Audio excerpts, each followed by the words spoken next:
from silica. It's like a type of sand. It's melted down, and there's different recipes for it. Silica, sand, carbon, and oxides. A mixture of lime and sand. So there's this scientific aspect of what glass actually is, but you know, we've come to see it as a material that's really satisfying to work with in that it's so challenging. Sometimes it's not forgiving.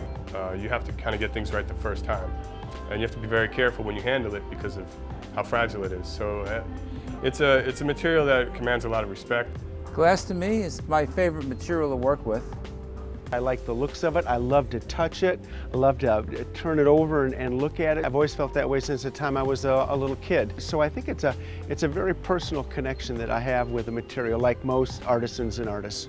I think I definitely notice glass more than like my friends do, and they'll laugh at me when I'm like staring at a piece of glass. And they're like, "What are you doing?" I'm like, "Oh, I'm just trying to figure out if this is, you know, 1/4 inch or laminated or whatever," and they don't care at all.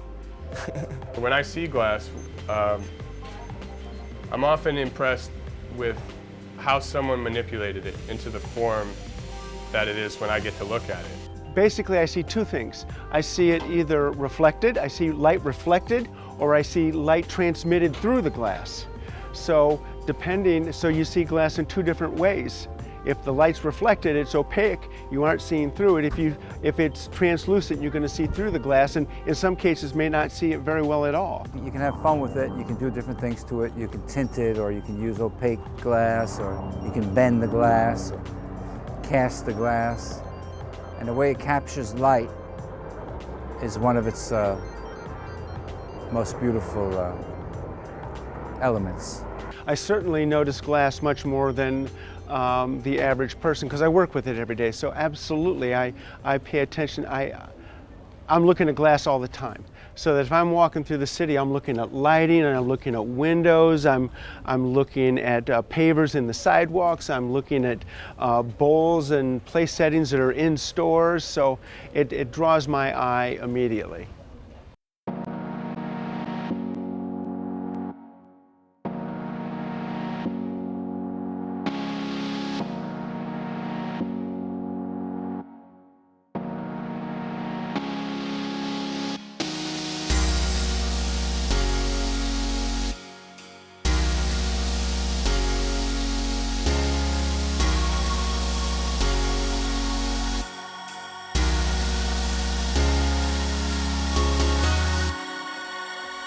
You can have all kinds of effects on glass, and it's kind of mysterious and sexy.